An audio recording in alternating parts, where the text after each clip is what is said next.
கர்த்தரின் சத்தம் வல்லமை உள்ளது, கர்த்தரின் சத்தம் மகத்துவம் உள்ளது. திரண்ட தண்ணீர் மேல் ஜலப்பிரவாகம் மேல் கர்த்தரன் முழங்குகிறார். அல்லேலூயா. கர்த்தருக்கு பிரியமானவர்களே, இன்று நாம் ஆத்தும செழிப்பின் அடையாளங்கள் என்ற தலைப்பில் பார்க்க போகிறோம். அதற்கான வேத பகுதி 3 யோவான் 2ஆம் வசனம். நம்மளுக்கு தெரிந்த பகுதி. பிரியமானவனே, உன் ஆத்துமா வாழ்கிறது போல நீ எல்லாவற்றிலும் வாழ்ந்து சுகமாக இருக்கும்படி வேண்டுகிறேன். இங்கே ஒரு மூத்த அப்போஸ்தலர் காயு என்ற ஒரு நபருக்கு எழுதுகிற ஒரு லெட்டர். அதில் அவர் வாழ்த்துதல் சொல்லும்போது ஸ்டார்ட் பண்ணுகிற ஒரு காரியம் என்னென்னா, பிரியமானவனே, உன் ஆத்துமா வாழ்கிறது போல நீ எல்லாவற்றிலும் வாழ்ந்து சுகமாயிரு. ஆங்கிலத்தில் உன் ஆத்துமா செழித்திருப்பது போல நீ எல்லாவற்றிலும் செழித்திருந்து சரீரத்திலும் சுகமாயிரு. பொதுவாக செழிப்பின் உபதேசம் அப்படின்னு சொல்லும்போது சிலர் ஒரு சாரார் இல்லை இது தவறான உபதேசம் அப்படின்றாங்க. ஒரு சிலர் இல்லை இதுதாங்க தேவனுடைய சித்தம் அப்படின்றாங்க. இந்த கண்ணோட்டத்தில் மாறுபாடு வருவதற்கு பிரதானமான காரணம் என்னன்னா, செழிப்பு அப்படின்னு சொல்லும்போது வெறும் பணத்தை மாத்திரம் நினைக்கிறாங்க. பணம் மாத்திரம்தான் செழிப்பு அப்படின்னு நினச்சா அந்த கண்ணோட்டம் தவறு. அப்போது தான் இது சரியா இது தவறா அப்படின்ற கேள்விகள் வருது. ஆனால் இந்த பகுதியில் இந்த வசனத்தில் அப்போஸ்தலனாகிய பவுல் வாழ்த்துகிறான், நீ செழித்து இருக்கணும் அப்படின்னு வாழ்த்துகிறான். ஆனால் அந்த செழிப்பில் 3 பகுதிகளாக அவர் சொல்லுகிறார். அவர் என்ன சொல்கிறார்? உன் ஆத்துமா செழிக்கணும், உன் ஆத்துமா செழித்திருக்கிறது போல சரீரத்தில் நல்ல ஆரோக்கியமாக இருக்கணும், சரீரத்தில் நல்ல செழிப்பு இருக்கணும், ஆரோக்கியம் இருக்கணும். உன்னுடைய கையின் பிரயாசங்கள் நீ செய்கிற எல்லாவற்றிலும் உனக்கு செழிப்பு வெற்றி உண்டாயிருக்கணும் அப்படின்னு சொல்கிறார். பொருளாதார ரீதியில் உலகத்தில் செய்கிற காரியங்கள், கையின் பிரயாசங்களில் வெற்றி, உறவுகளில் நல்ல ஒரு வெற்றிகரமான ஒரு வாழ்க்கை, சரீரத்தில் நல்ல ஆரோக்கியம், உள்ளான மனுஷனும் ஆத்துமாவிலையும் நீ செழித்திருக்கணும் அப்படின்றது தான் வாழ்த்துதல். ஒரு தவறான காரியமாக இருந்தால் அப்படி ஒரு வாழ்த்துதலை அப்போஸ்தலர் கொடுத்துருக்க மாட்டாங்க. ரோமர் 1:12 பவுல் சொல்கிறார், செழிப்பு அப்படின்னு சொல்லும்போது வெறும் பணம் மாத்திரமல்ல, எல்லா விதத்திலும் நாம் பரிபூர்ணம் உள்ளவர்களாக நிறைவுள்ளவர்களாக வாழ்கிற வாழ்க்கையை செழிப்பு என்று சொல்கிறோம். உள்ளான மனுஷன் புறம்பான மனுஷன், நம்முடைய கிரியைகள் எல்லாவற்றிலும் பொருளாதார ரீதியாக இருக்கட்டும், சமூகமாக இருக்கட்டும், குடும்பமாக இருக்கட்டும், எல்லா காரியங்களிலும் நாம் வெற்றியுள்ளவர்களாக நிறைவுள்ளவர்களாக வாழ்வதை செழிப்பு என்று சொல்கிறோம். அப்படி சொல்லும்போது இதே வார்த்தை ரோமர் 1:12 வாசிக்கிறோம். அவர் சொல்ல தன்னுடைய பிரயாணம் வாய்க்கணும் அப்படின்றார். யோசுவாவுக்கு சொல்லப்படுகிறது, நீ செய்கிற எல்லா காரியமும் வாய்க்கணும் அப்படின்னு சொல்லுது. சங்கீதம் 1:3 வாசிக்கிறோம், அவன் செய்வதெல்லாம் வாய்க்கும் அப்படின்னு சொல்லு. அந்த வாய்க்கும், நீ செய்கிறதெல்லாம் வெற்றி உண்டாகும், உனக்கு தோல்வி இல்லை, சரீரத்தில் நல்ல ஆரோக்கியமாக இருப்ப, நீ செய்கிற எல்லா காரியத்திலையும் உனக்கு ஜெயம் கிடைக்கும். நீ எந்த நோக்கத்தோடு போய் பிரயாசம் பண்ணுகிறியோ பிரயாணம் பண்ணுகிறியோ அது உனக்கு வாய்க்கும் அப்படின்னு சொல்லுகிறது செழிப்பு. அதுக்கு ஆதாரம் என்ன, ஆரம்பம் என்ன அப்படின்னு சொல்லும்போது ரோமர் 1:12 பார்க்கலாம். தேவ சித்தத்தின்படியாக நான் செழித்திருக்கணும், நாம் செழித்திருக்கணும் அப்படின்றது நம்ம விரும்புகிறத காட்டிலும், நம்ம விரும்புகிறவர்கள் விரும்புகிறதை காட்டிலும் தேவனுடைய சித்தமாக இருக்கிறது நாம் செழிக்கணும். உள்ளான மனுஷன்லையும் செழித்து இருக்கணும், சரீரத்திலையும் ஆரோக்கியமாக இருக்கணும். நாம் செய்கிற எல்லாவற்றிலும் பொருளாதார ரீதியில், சமூகத்தில், குடும்பத்தில் ஒரு செழிப்பான நிறைவுள்ள வெற்றியுள்ள வாழ்க்கை வாழணும். ஏன் இந்த செழிப்பை தேவன் விரும்புகிறார் அப்படின்னு சொல்லும்போது உபாகமம் 8:18 நம்மளுக்கு தெரிஞ்ச வசனம் என்ன? தேவன் தம்முடைய உடன்படிக்கையை ஸ்திரப்படுத்தும்படியாக, உறுதிப்படுத்தும்படியாக நமக்கு செழிப்பை தருகிறவராக இருக்கிறார். அவருடைய உடன்படிக்கை என்ன? அவர் நம்முடைய தேவன், நாம் அவருடைய ஜனம். நான் தேவனுடைய ஜனமாக இந்த பூமியில் இருக்கிறேன் என்பதை அவர் உறுதிப்படுத்துகிறது. எப்படின்னா, எனக்கு செழிப்பை தருகிறார். உள்ளான மனுஷனில் செழிப்பு, சரீரத்தில் செழிப்பு, என்னுடைய பொருளாதாரத்தில் செழிப்பு, குடும்ப வாழ்வில் செழிப்பு, சமூக வாழ்வில் செழிப்பு, நான் செய்கிற எல்லா காரியமும் வாய்க்க செய்கிறபடினால அவர் உறுதிப்படுத்துகிறது என்ன, நான் அவருடைய ஜனம். இப்போ பொருளாதார செழிப்பை குறித்தோ சரீரத்தில் நல்ல ஆரோக்கியத்தை குறித்தோ இன்னைக்கு பார்க்காம ஆத்தும செழிப்பு அதை குறித்து பார்க்க போகிறோம். இங்கே அப்போஸ்தலனாகிய யோவான் சொல்லுகிற என்னதுன்னா, உன் ஆத்துமா செழித்திருக்கிறது போல நீ எல்லாவற்றிலும் செழித்திருக்கணும், சரீரத்தில் சுகமாக. அவருடைய வாழ்த்துதல் என்னன்னா, உன் ஆத்துமா செழிப்பதாக, நீ சரீரத்தில் ஆரோக்கியமாக இருப்பதாக, செய்கிற காரியங்கள்லாம் வாய்க்கட்டும் அப்படின்னு சொல்லலை. அவர் சொல்லுறதுன்னா, அவர் ஏற்கனவே ஒரு முடிவு பண்ணிட்டார். என்னது, இவன் ஆத்துமா செழித்து இருக்கிறது, காயவின் ஆத்துமா செழித்து இருக்கிறது என்பது அவர் ஏற்கனவே அறிந்த ஒரு காரியமாக சொல்லி அவர் சொல்றார், உன் ஆத்துமா செழித்து இருக்கிறது போல, வாழ்ந்து இருக்கிறது போல நீ எல்லாவற்றிலும் வாழ்ந்து சுகமாயிரு. அப்போஸ்தலராகிய யோவானுக்கு இந்த காரியம் எப்படி தெரிஞ்சது? இந்த நபர் ஆத்துமால செழித்திருக்கிறார் என்பது எங்க தெரியுதுன்னா, அடுத்த 2 வசனங்களை வாசிச்சாலே நம்மளுக்கு தெரியும். சகோதரர் நீ சத்தியத்தில் நடந்து கொள்கிறாய் என்று உன்னுடைய உண்மையை குறித்து சாட்சி கொடுத்த போது மிகவும் சந்தோஷப்பட்டேன். என் பிள்ளைகள் சத்தியத்திலே நடக்கிறார்கள் என்று நான் கேள்விப்படுகிற சந்தோஷத்திலும் அதிகமான சந்தோஷம் எனக்கு இல்லை. அவர் என்ன சொல்லுகிறார், உன் ஆத்துமா செழித்திருக்கிறது என்பது எனக்கு எப்படி தெரியுது அப்படின்னா, சகோதரர் சொல்றாங்க, நீ சத்தியத்துல நடந்து கொள்கிறாய், என் பிள்ளைகள் சத்தியத்துல நடக்கிறார்கள் என்பது எனக்கு சந்தோஷம். இந்த அறிவு தான் அங்க வருது. அவரை குறித்த சாட்சி சொல்லப்படுகிறது, இவர் சத்தியத்தில் நடக்கிறார். இவர் சத்தியத்தில் நடக்கிறார் என்பதை கேள்விப்படும்போது அவர் எடுக்கிற முடிவு என்னன்னா, அவனுடைய ஆத்துமா செழித்திருக்கிறது. ஆத்தும செழிப்பு அப்படின்னா அதை கண்டுபிடிக்கிற ஒரு காரியம் என்னன்னா, நாம் சத்தியத்திலே நடக்கிறவர்களா, தேவ பக்தியாய் ஜெபம் பண்றோம், வேதம் வாசிக்கிறோம், ஊழியங்களை செய்கிறோம், தான தர்மங்களை பண்றோம், மற்றவர்கள் செய்கிற காரியங்கள்லாம் நான் செய்யாம பாவத்தில் ஈடுபடாம சன்மார்க்கமான வாழ்க்கையை வாழுகிறேன், அதனால என் ஆத்துமா செழித்திருக்கிறது என்று அடையாளமாக அவர் சொல்லலை. ஏன்னா நல்ல ஜெபம் பண்ணலாம், பைபிள் வாசிக்கலாம், ஊழியங்களுக்கு கூட பண்ணலாம், தான தர்மங்களும் பண்ணலாம், ஆனால் சத்தியத்தில் நடக்காமலும் இருக்கலாம். தேவ பக்தி என்பது நாம் சத்தியத்திலே நடத்துவதற்கு நம்மை பலப்படுத்துகிற ஒரு காரியமா இருக்குதே ஒழிய, தேவ பக்திக்குரிய காரியங்களை செய்வதனால் நான் சத்தியத்தில் நடப்பேன் என்பது உறுதி கிடையாது. அதனால நான் கேள்விப்படுறோமே, நல்ல ஊழியம் செஞ்சார், பக்தியா இருக்கிறார், ஆனா பாவத்தில் விழுந்துட்டார், தவறான காரியங்களை செய்கிறார், பொருளாதார ரீதியில் மற்ற எந்த காரியத்தில் பைபிள் சொல்லுகிறபடி நடக்கல, இவர் பிரசங்கம் பண்ணி என்ன பிரயோஜனம் அப்படின்னு கேள்விப்படுறோம்ல. காரணம் என்ன? ஆத்துமா செழிக்கல.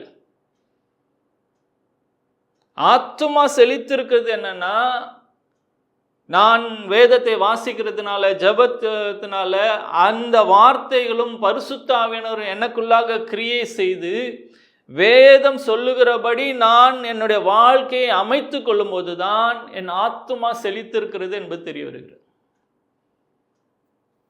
சிலர் போவாங்க, ஜிம்முக்கெல்லாம் போவாங்க, ஆனால் எவ்வளவு ஜிம்மு போனாலும் உடம்பு தேராமல் இருக்கும். என்ன அவங்க பவுடர் சாப்பிட்டாலும், என்ன சாப்பாடு காரியங்களை சரிப்படுத்தினாலும் உடல்வாகு தேர்னது மாதிரி தெரியல.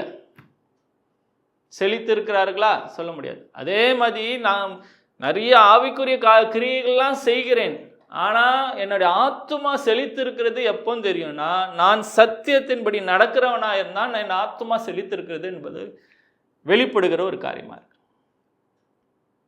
சத்தியத்தில் நடக்கணும். அதுக்கு சத்தியத்தை முதல்ல அறிந்து கொள்ளணும். வேதம் என்ன சொல்லுகிறது என்ற வெளிச்சம் எனக்கு உண்டாயிருக்கணும். ஆவியானவர் அதை எனக்கு வெளிப்படுத்துகிறவராக இருக்கார். சகல சத்தியத்துக்களும் என்னை நடத்துகிறவர் பரிசுத்த ஆவியானவர்.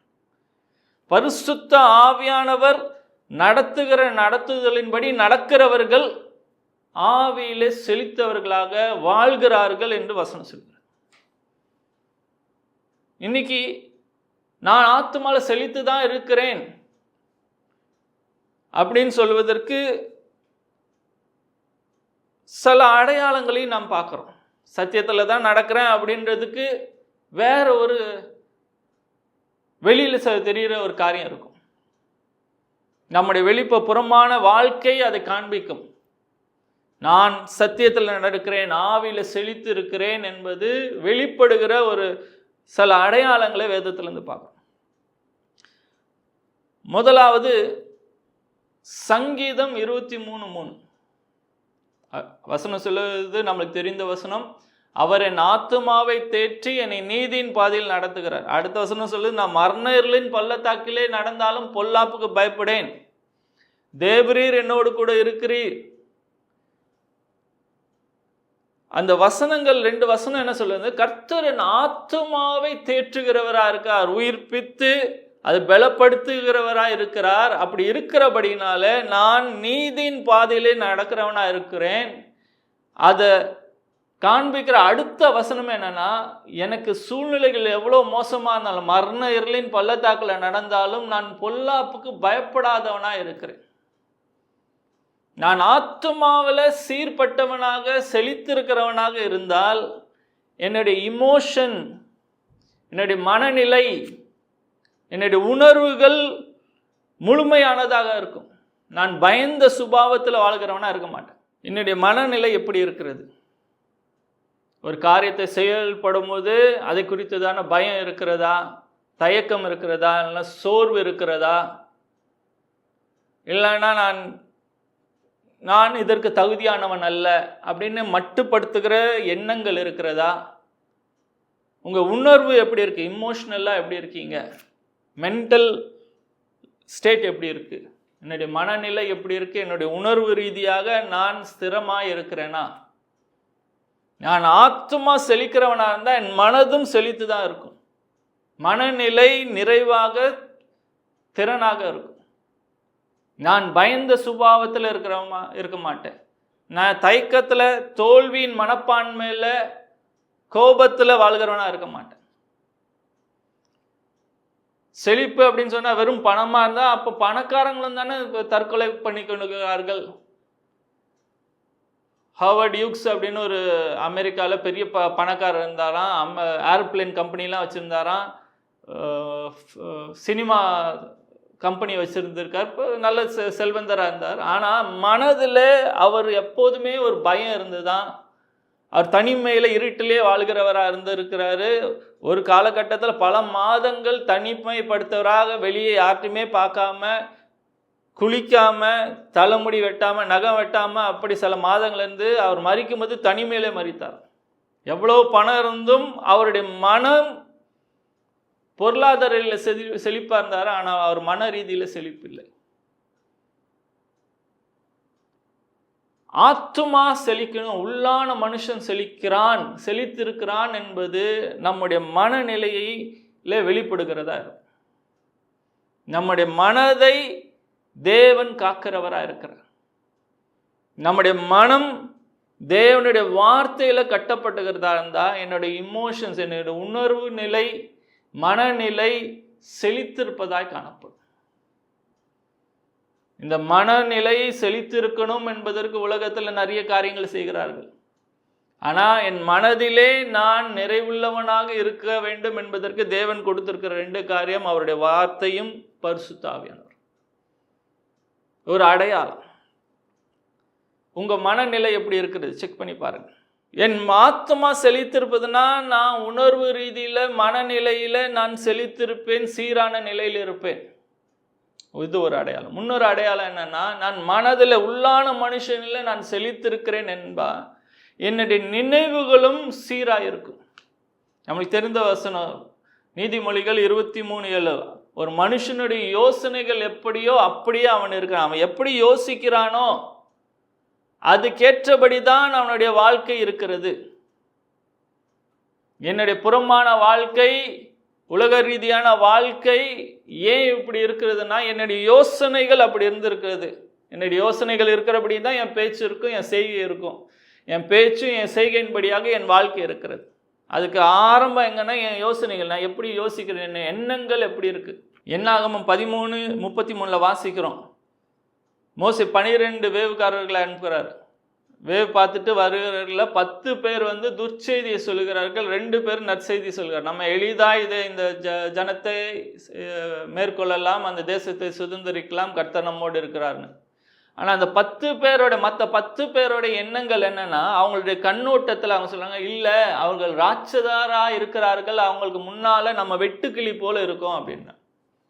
அந்த எண்ணம் அவங்க நினைக்கிற விதமே தோல்வி. கர்த்தர் என்னோடு இருக்கிறார், கர்த்தர் வாக்கு பண்ணினது என்னுடைய வாழ்க்கையில நிறைவேறும் என்ற எண்ணத்தில் இல்லாமல், அவங்களுக்கு நினைக்கிற காரியங்கள் தேவனுடைய வார்த்தைக்கு எதிர்மறையாக இருந்தபடினால அவங்க பாலும் தேனும் ஓடுகிற தேசத்தில் அவங்க போகலை.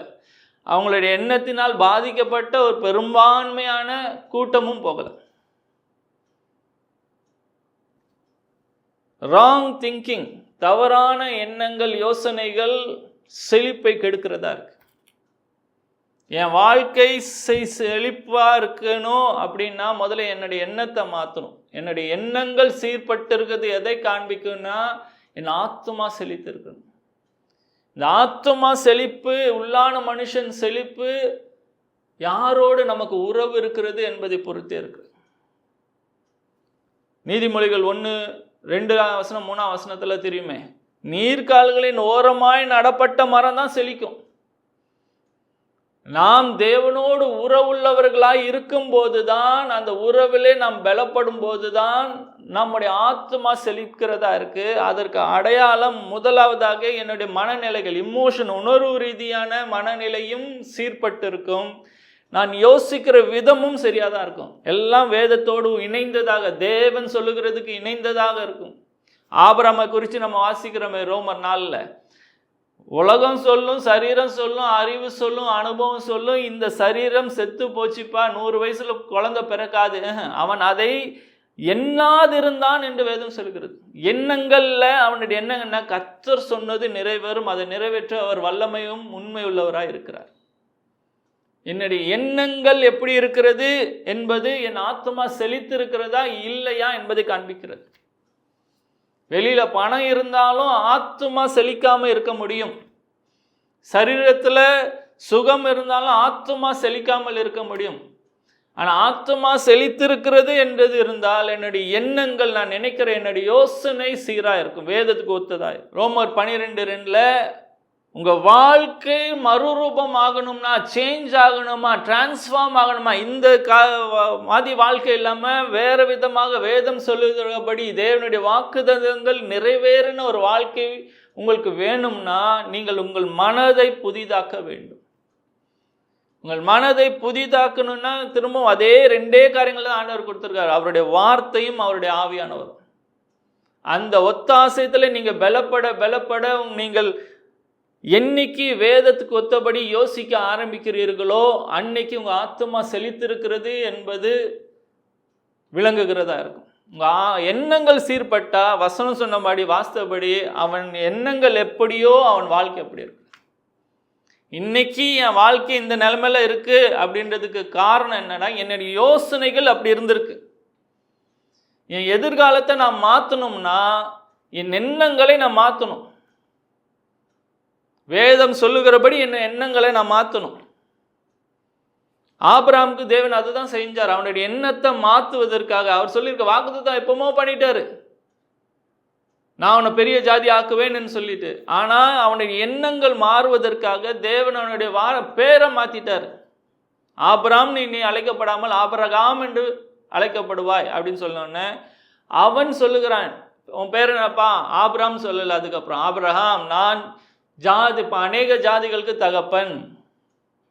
தன்னை குறித்ததாக தேவன் சொன்ன வாக்குத்தத்தத்தின்படியாக அவன் தன்னுடைய பேச்சை மாற்றினான். அவன் என்னைக்கு அவன் சொல்லி அவனும் தன்னை பற்றி மற்றவங்களும் கூப்பிட்டு நீ அநேக ஜாதிகளின் தகப்பன், இவனும் நான் யாருன்னா நான் அநேக ஜாதிகளின் தகப்பன் சொல்லுகிறான், ஆபிரகாம் அப்படின்னு சொல்லுகிறான். என்னைக்கு நீங்க சொல்றீங்க நான் ஆரோக்கியம் உள்ளவன், நான் செழித்திருக்கிறவன், நான் வெற்றியுள்ளவன்,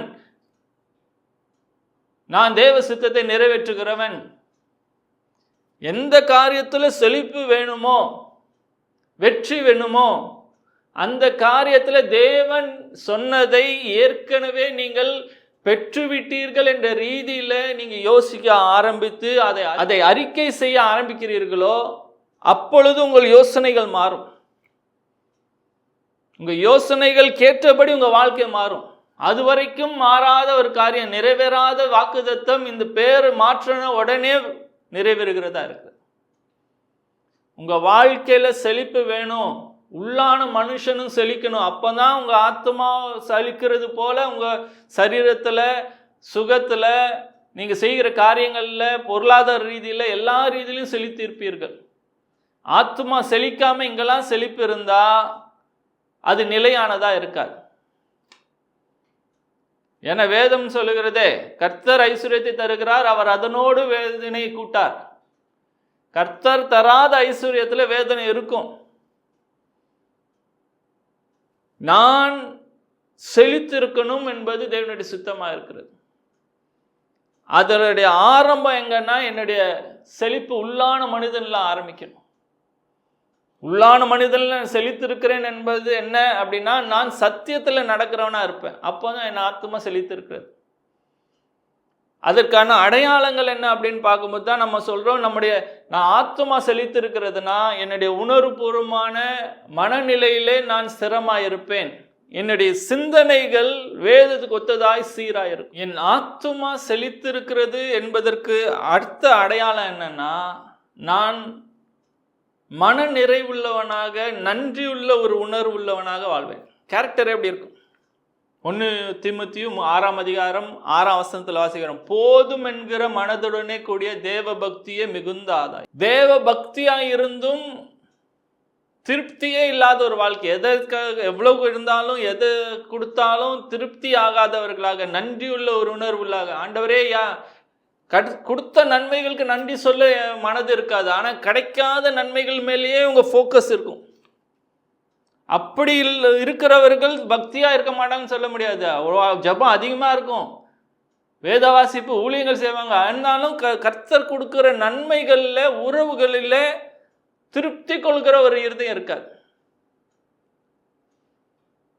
அப்படிப்பட்டவர்களை குறித்து தான் அந்த 6ஆம் அதிகாரத்தை சொல்லும்போது தங்களுடைய இருதயத்தை உருவ குத்தி கொள்கிறார்கள். அப்படி இல்லை, திருப்தி உள்ள ஒரு வாழ்க்கை, மன நிறைவுள்ள ஒரு வாழ்க்கை, நன்றி அறிதலோடு இருக்கிற ஒரு வாழ்க்கை இருக்கணும்.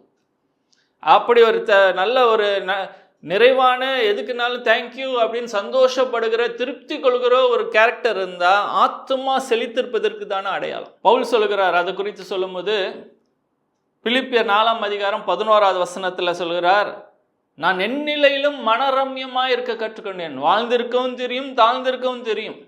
நான் உயர்ந்திருந்தாலும் சரி, தாழ்ந்திருந்தாலும் சரி, எனக்கு போதுமான அளவுக்கு இருந்தாலும் சரி, குறைவு இருந்தாலும் சரி, இந்த காரியங்களில் நான் மனரம்யமாய், திருப்தி உள்ளவனாய், மனதில் சந்தோஷம் உடையவனாய் நான் இருக்க கற்றுக்கொண்டேன் என்று சொல்கிறார். கற்றுக்கொள்ள வேண்டிய ஒரு காரியம், தானா ஏற்படாது, அதை நாம் கற்றுக்கொள்ளணும். என்னைக்கு என்னுடைய இருதயம் பக்குவப்பட்டிருக்கிறதோ அன்னைக்கு நான் சொல்ல முடியும், எந்த சூழ்நிலை இருந்தாலும் என் மனது, உள்ளான மனுஷன் திருப்தி கொண்டவனாக தேங்க்யூ ஜீசஸ் சொல்கிற ஒரு இருதயம் இருந்தால் நான் ஆத்துமால செழித்திருப்பதற்கான ஒரு அடையாளம். செக் பண்ணி பாருங்க. ஒவ்வொரு நாளும் நம்ம தேங்க்யூ சொல்லுகிறவர்களா இருக்கோமா, இல்லைனா குறை சொல்லிக்கிட்டு முறுமுறுத்துக்கிட்டே இருக்கோமா, இது இல்லை அது இல்லை, இது சரி பண்ணணுமே, எப்பா ஆண்டவரே இது என்ன அப்படின்னு குறை சொல்லி, தேவனிடத்தையும் குறை சொல்லிட்டு, மனுஷர்களிடத்தும் முறையிடுகிறவர்களாக இருந்துட்டு, ஒழுங்கா சர்ச்சுக்கு போனேன், பைபிள் வாசித்தேன், நான் ஜெபம் பண்ணேன் அப்படின்னு சொல்லி பிரயோஜனம் இல்லை. இதெல்லாம் நல்லது, ஆனால் அது உங்கள் ஆத்துமால கிரியை செய்து ஆத்மா செழித்திருக்கிறது என்பது எங்க விளங்கும்னா, நீங்க மற்றவர்களோடும் தேவனுக்கு முன்பாக போய் நிற்கும் போதும் மனநிறைவோடு திருப்தி உள்ள ஒரு வாழ்க்கை உடையவர்களாக, மனநிலை உள்ளவர்களாக, நன்றி செலுத்துகிறவர்களாக இருப்பீங்க. மற்றவங்களுடைய வெற்றியை குறித்து சந்தோஷப்படுகிறவர்களா இருப்பீங்க, பாராட்டுகிறவர்களா இருப்பீங்க. சின்ன சின்ன காரியம் நடந்தாலும் அதுக்கு நன்றி சொல்லுகிறவர்களா இருப்பீங்க. இரவுல நல்ல தூக்கம் வரும். என்னால் தூக்கம் வர முடியல, மனக்கவலை, திருப்தி இல்லை, குறைவு அப்படின்னு இருக்காது. நல்ல திருப்தியான ஒரு வாழ்க்கை இருந்தால் அந்த மனது ரிலாக்ஸ் பண்ணும். அது மனது ரிலாக்ஸ்டாக இருந்தால் சரீரத்தில் நல்ல ஆரோக்கியம், சுகம், நல்ல நித்திரையும் உண்டாகும். ஆத்துமா செழிப்பதற்கான ஒரு அடையாளம். உங்கள் உணர்வு ரீதியில் நீங்கள் எப்படி இருக்கீங்க? உங்கள் யோசனைகள் எப்படி இருக்கிறது? இருதயத்தில் திருப்தி இருக்கிறதா? நன்றியுள்ள ஒரு உணர்வு இருக்கிறதா? செக் பண்ண வேண்டிய ஒரு காரியம். இதெல்லாம் இல்லை அப்படின்னா உங்கள் ஆத்துமா செழித்திருக்கிறதுல எங்கே ஒரு ப்ராப்ளம் இருக்குது. அதை சீர்படுத்தணும். நான் ஜெபம் பண்ணுறேனே, வேதம் வாசிக்கிறேனே, சர்ச்சுக்கு போகிறேனே, அதோட திருப்தி கொள்ளாதீங்க. இந்த காரியங்கள் நல்லது, தேவை. ஆனால் அவைகளெல்லாம் உங்கள் ஆத்துமாவை, உள்ளான மனுஷனிலே கிரியை செய்கிறதா? கிரியை செய்வதற்கு இடம் கொடுத்திருக்கிறீங்களா? கிரியை செய்து நீங்கள் செழித்திருக்கிறீர்களானால் இந்த உங்கள் ஆத்துமா செழித்திருப்பதற்கான இந்த சில அடையாளங்கள். நான் சத்தியத்தில் நடக்கிறேன் என்பது இங்கே விளங்கும்.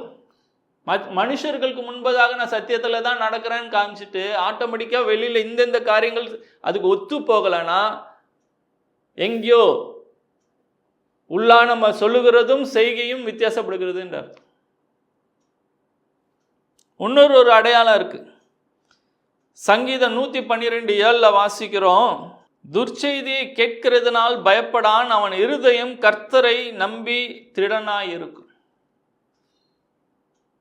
சூழ்நிலைகளை குறித்து நான் கேள்விப்படும் போது, துர்ச்செய்தியை நான் கேட்கும்போது, காரியங்களை பார்க்கும்போது நடக்கிற ஒரு காரியம் என்ன?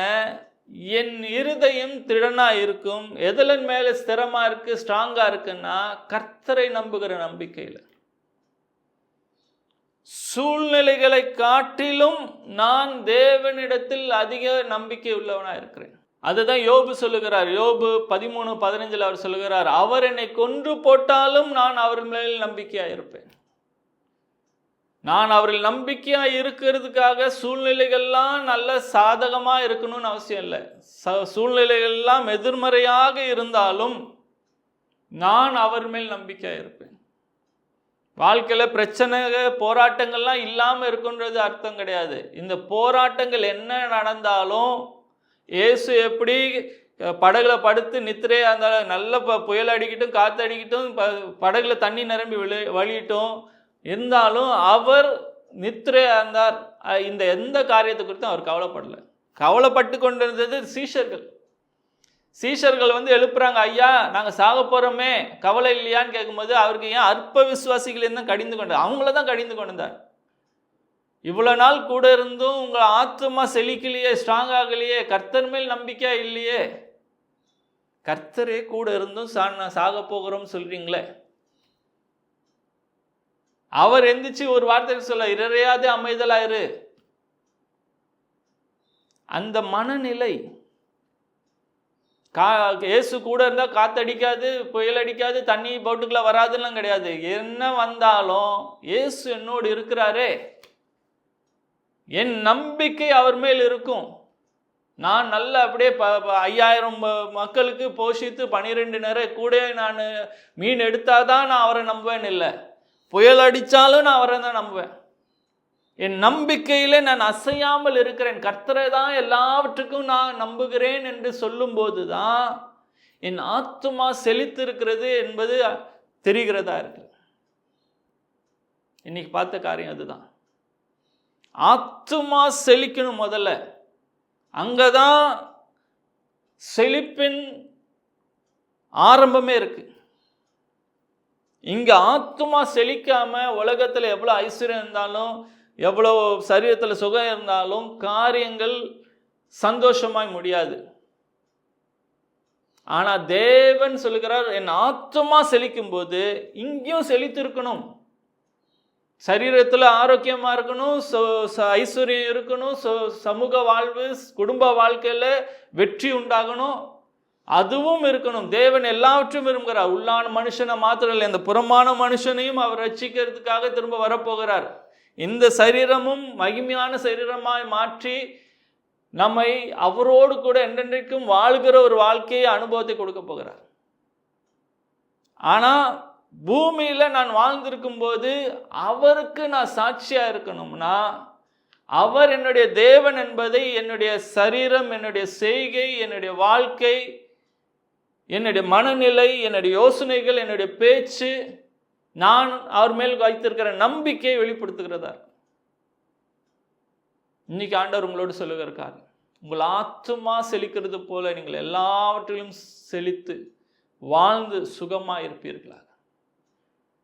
உங்கள் ஆத்துமா செழிக்கிறதுக்கு கர்த்தரிடத்தில் வந்து அவருடைய வேதத்தில் நேரத்தை செலவழிங்க. பரிசுத்த ஆவியானவரின் உதவியை பெற்றவர்களாக, பரிசுத்த ஆவியின் உதவியோடு சத்தியத்தின்படி நடக்க பிரயாசப்படுங்க. கர்த்தர் உங்களோடு இருப்பாராக. உங்களுக்காக நான் ஜெபிக்கிறேன். தகப்பனே, இந்த நாளிலும் உம்முடைய சத்தத்தை கேட்ட ஒவ்வொருத்தருக்காக ஜெபிக்கிறேன் ஆண்டவர். அவர்கள் ஆத்துமாவில் செழித்திருக்க வேண்டும் என்று நீர் விரும்புகிறீர். ஆத்துமாவில் செழிக்கிறவர்கள் உணர்வு ரீதியாகவும் எண்ணங்களிலும் கர்த்தாவே அவர்கள் சீர்பட்டவர்களாக இருப்பார்கள் என்பதை நீர் உம்முடைய வசனத்திலிருந்து எங்கள் கற்றுத்தந்திருக்கிறீர். எந்த சூழ்நிலையிலும் கர்த்தாவே கர்த்தரையே நம்பி வாழ்கிறவர்களாக இருக்கிறதை அவர்கள் தங்களுடைய எண்ணங்கள், பேச்சுகளே, செய்களை வெளிப்படுத்துகிறவர்களாக இருக்கட்டும். இந்த நேரத்தில் உங்களுடைய சத்தத்தை கேட்ட ஒவ்வொருத்தருக்காக செபிக்கிறேன்.